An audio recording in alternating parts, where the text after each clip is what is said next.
a pet-friendly community with an Ayala brand inside New Valley Development here in Santa Rosa City, Laguna. And at the same time, you can own it for as low as 20,000 pesos with no spot payment for a maximum of 4 years to pay down payment at 0% interest. This is Solara Park Stories, New Valley.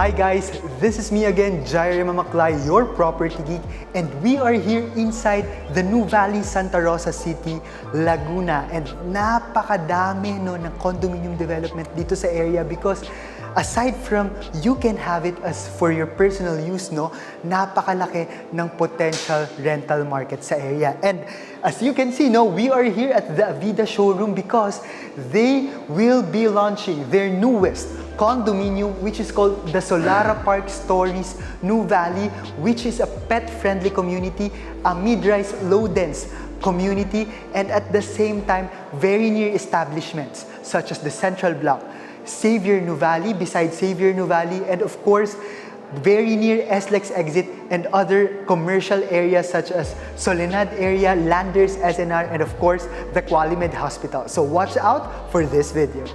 So as I have said earlier, this is located inside the New Valley of Santa Rosa City, Laguna.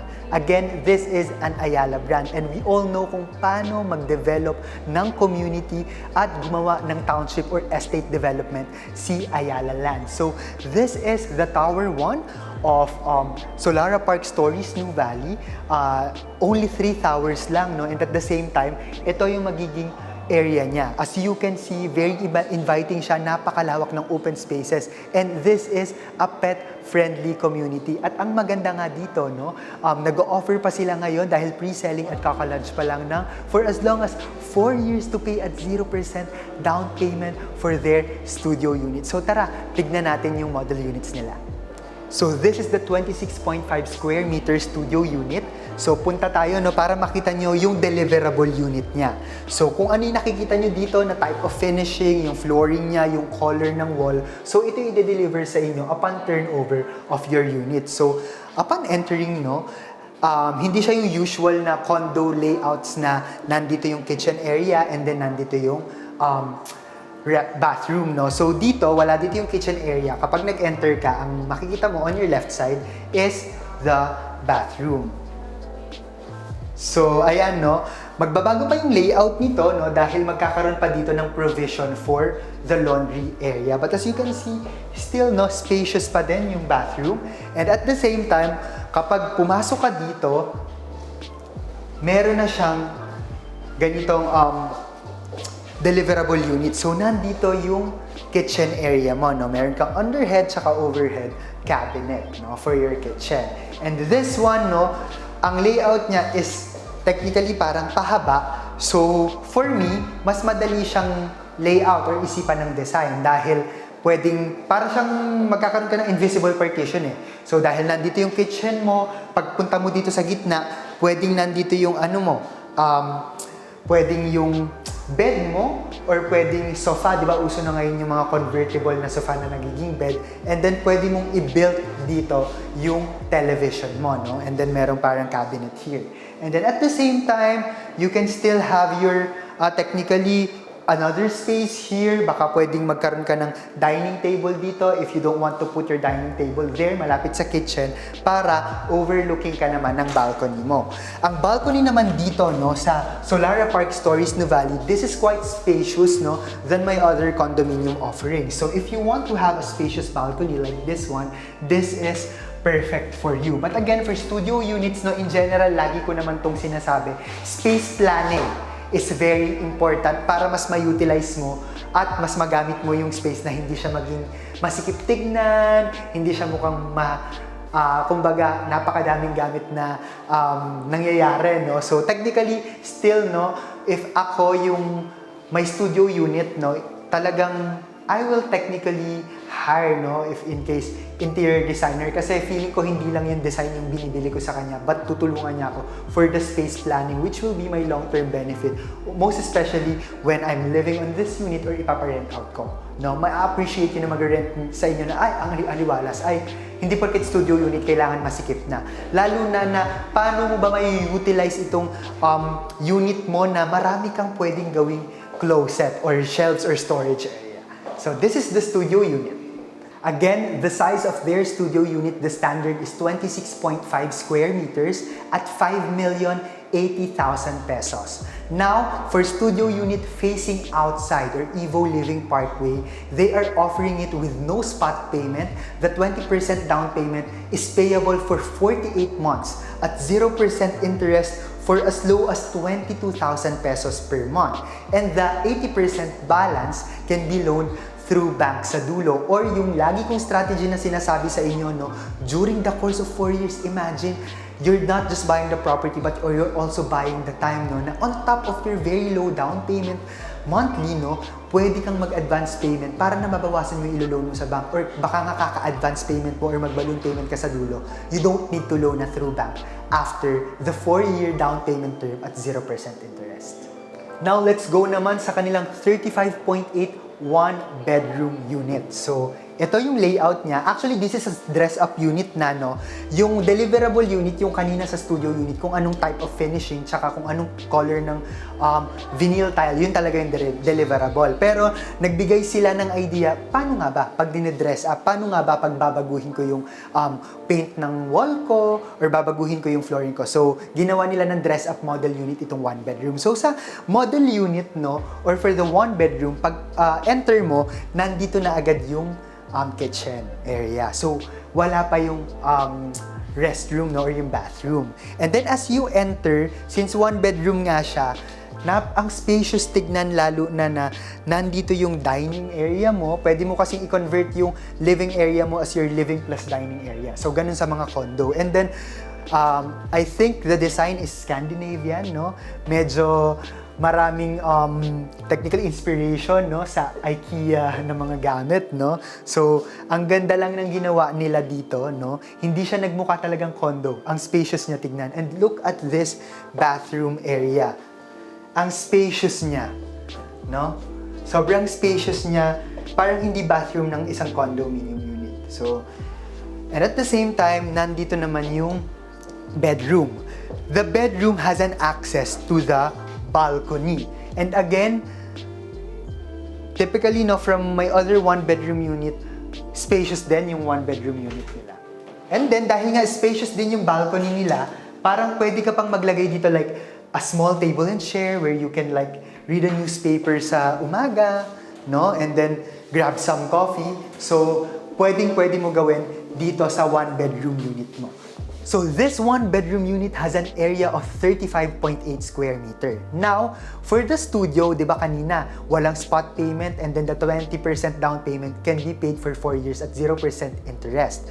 Their one-bedroom unit is considered to be their premium unit. So, this is how it works now when it comes to the payment term of their one-bedroom. So, the selling price is at 7.3 million pesos, and then you have to pay the 20,000 pesos for your reservation payment.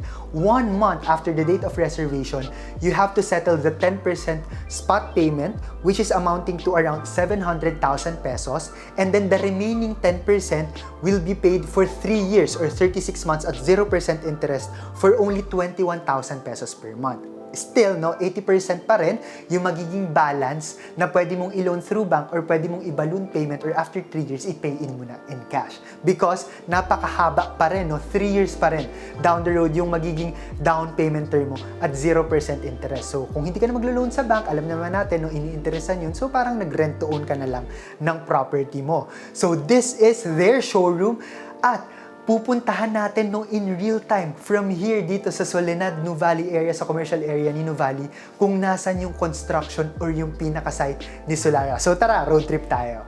So ang starting point natin, no, para mas ma-imagine natin on how near the development is dito sa Solara, no? I mean dito sa Soledad, no, dito sa may Landers area. So dito yung starting point natin sa area na to. So ang time natin ngayon is at 2:51 PM.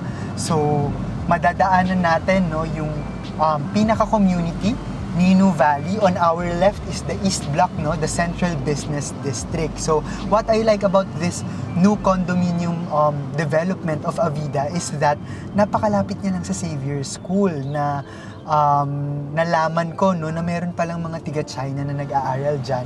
And yung nakatayo na una dyan, no, ni Amaya Steps New Valley, may mga nag-rent na talaga, no, na mga students, no, and yung mga China na nag-aaral sa Xavier School, since Xavier School is a Chinese school. So, potential rental market bukod sa Techno Park, mga expats and mga mag-work dito sa Central Business District sa future, talagang captured market muna yung mga nasa Xavier School, New Valley. And at the same time, no, mid-rise building ito, and bihira lang talaga yung pet-friendly na condominium community with a lot of open spaces. Talagang dinesign nila, since pet-friendly nga ito, dinesign nila yung amenities na meron talagang open spaces or open parks, no, where you can like mag-walk kayo or mag-exercise kayo together with your pets, no? So, mid-rise building lang to, no? Total of 16 floors. Yung dalawang floor are dedicated for ground parking and basement parking. So, ayan, no, nandito na tayo sa loob ni New Valley Community.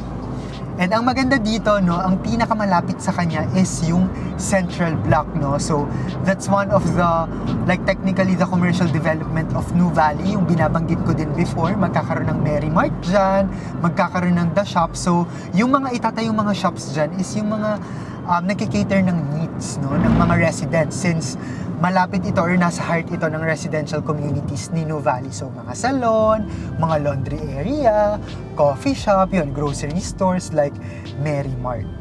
So, malapit na tayo, no, kay Solara Park Stories, New Valley. And on our right is already the Central Block development, no, yung commercial development na pinakamalapit kay Solara Park Stories. And mamaya makikita nyo, ngayon kasi ito yung road, no, na pwedeng ma-access yung Solara Park Stories, but there is a future access road from Solara Park going straight to the Qualimed Hospital, na ang katabi niya is yung SM Development na rumored to have an SM Premier Mall, and at the same time, no, magkakaroon daw ng National University Santa Rosa Campus. Captured market nyo din yun, at nandun din yun yung malaking Uniqlo store, the McDonald's, no, and yung Coffee Bean and Tea Leaf. So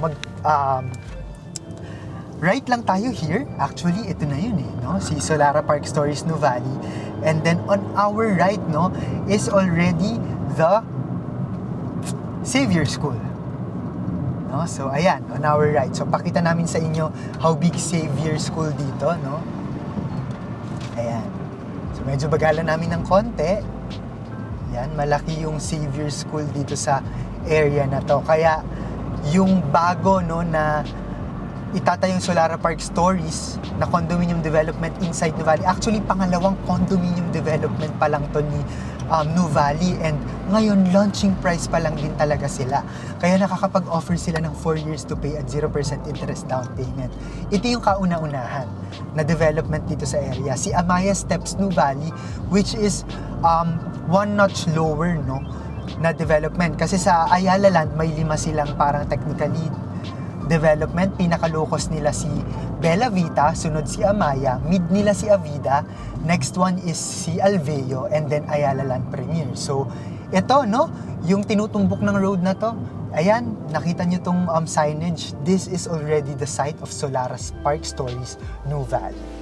We are here at the site, no, of the Solara Park Stories, New Valley. Katapat na katapat niya lang talaga itong si Amaya Steps, New Valley. And on your left, guys, no, is yung access road going directly to the hospital, to the SMDC development, and then the other commercial area. So, accessibility, no, when it comes to this site, marami tayong pwedeng route or roads na mas mapapaikli pa yung travel time, no, going to that commercial area. So, potential rental income, wala din akong masabi. Budget-wise, no, you're not just buying the property, again, the time, kasi hindi mo kailangan maglabas ng malaking pera just for you to invest in a condominium for end use or for rental income purposes, or kung gusto nyo i-flip. Imagine magbabayad lang kayo ng around 20,000 pesos for a studio unit without spot payment, and then ang bilis mag-appreciate ng presyo niya without you paying a big chunk or a big amount of money. So for the building features, no, per building, we will be having 2 elevators, emergency power in common areas, CCTV in selected common areas, fire protection or alarm system, 2 fire exits per floor, lobby, mailboxes, RFID on lobby doors and boom gates, and at the same time, less dense siya, mid-rise lang siya ang building, 462 residential units and a total of 141 parking units. So if you want to have a quick look, no, kung ano nga ba yung magiging master plan community ni Solaria Park Stories Nuvali, watch out for this video.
So if you want to catch the pre-selling launching price of Solaria Park Stories Nuvali, again, no, this is the golden time, the perfect timing, no, para makapag-invest kayo sa pre-selling pa lang, ganito pa lang yung site with 4 years to pay, 0% down payment term. Again, you're not just buying the property, the location, but of course, the time. You're also buying the time if you want to avail at a very low price with a very low monthly down payment. Just contact me through 0927-185-1590. That's my local mobile number, iMessage, Viber, and WhatsApp account. You can directly message me on my personal Facebook account, that's Jaire Valerio Mamaklay, and my Facebook page, The Property Geek, which is also my YouTube channel and my TikTok account. Again, maraming salamat, no, sa pagtutok, guys, and please do not forget to check our Manila Bulletin website. I am contributing there twice a month, no, at their property living section. This has been Jaire Valerio Mamaklay, your property geek.